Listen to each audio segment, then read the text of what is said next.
si Aki and Zach Gamers Boys. Yan. Ngayon po, brown out po sa amin. Di ba?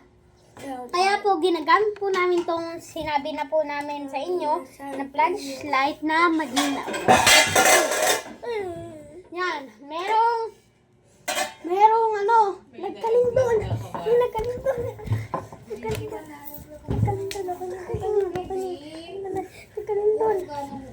Yan po. Dito po ay naambon-ambon na po at nag-brown out po dahil po malakas po ang hangin. Okay po. At dito po, pag-aaralan po natin kung bakit po ba kailangan maghanda sa bagyo. Okay?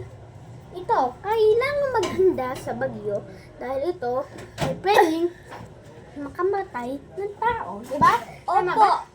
Mas malaki pa po yung andito kaysa Cebu. Tama po, tama. Okay? At rule 1 para makaligtas sa bagyo ay magdala ng mga pagkain, Flashlight. magdala ng flashlight, magdasal, Dasal tsaka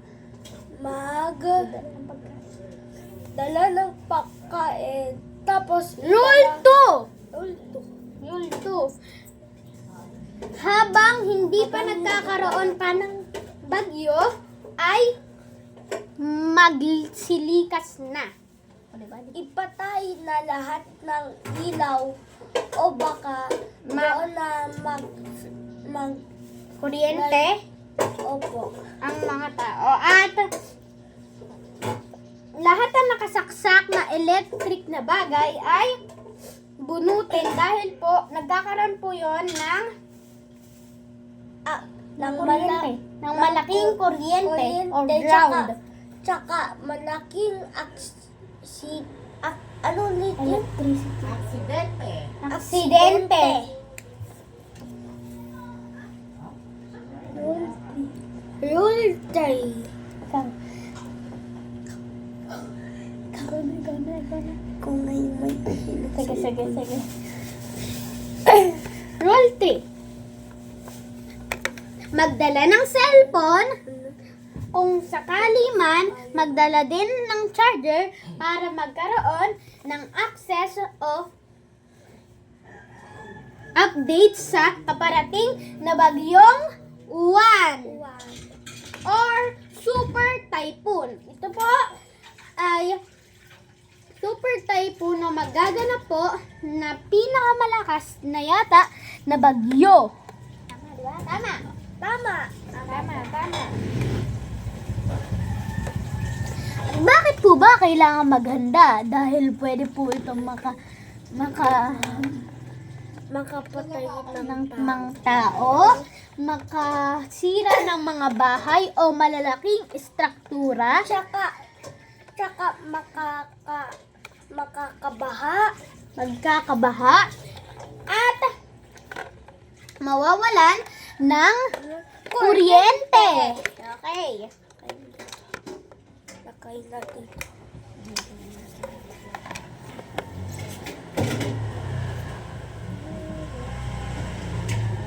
At kailangan din pong magdasal At magdala ng mga importante na bagay tsaka pagkain. at magdadala na din ng tubig, malamang. Malamang po. Ano na? Magdala din ng mga medkit. Medkit. Tsaka, na may laman na bandage. At magdala na din ng Rice cooker.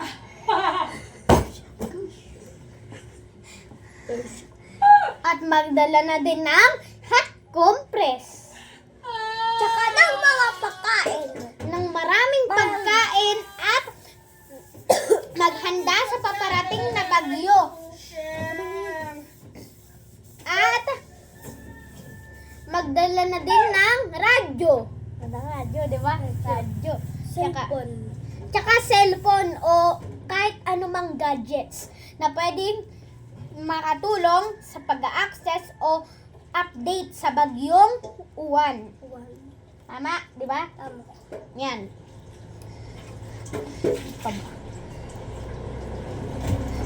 Yan. Kung hindi pa nangyayari sa inyo ang bagyo, itaas na sa matataas na lugar ang iyong mga gamit katulad ng mesa, refrigerator, Tsaka electric fan. washing machine, Rice cooker. at para hindi magkatuloon ng electricity o ground sa lahat ng maapakan nyo ay tanggalin na agad. Kung hindi pa nagkakaroon ng bagyo, tanggalin na lahat ng mga nakasaksak. Okay? Magdala din ng mga sa paliligo, sa CR, di ba? Sa CR, tapos charger na din, tapos ano pa? Tsaka Ayun! Pinakamahalaga! Payong! Di ba payong? Tsaka, kailangan din natin ng, sapatos. Yun, kailangan natin ng ng bota. Para hindi lumusot yung yung tubig, di ba? Galing. At mag-ingat din sa mga katulad ng mga naapakan na yung mga daga, yung mga ihi ng daga, kasi pwede po iyong mag-cause ng sakit. Kasi po, yung ihi po nila tsaka yung blood nila ay toxic. Toxic, tama. Galing. Okay. Babalita. Achilles A. Ortiz. Ikaw na. Ikaw na tatanong sa akin. Ikaw na. Huwag ganito mo. Kung kita po ninyo po ang bagyo na po, dapat po ninyo kuhanin po ng mga gamit po sa baba. Kunyari, dapat ninyo kuhanin ang mga bag ninyo, lakayin sa taas. Di ba tama? Tama. Diba? Tama po. Refrigerator. At O parang sa Cebu. Nakita ko po sa TikTok yung mga tatay po ay sinisira po yung mga yung mga windows tapos umaakyat po sa may bubong. tama yun. Tama. Tsaka, kung hindi po magkakaroon ng baha, kasi po, tayo po ay Dadasal. nagpuputol ng mga kahoy at nagsusunog ng mga dahon o mga bagay. Tama po yan. Tama.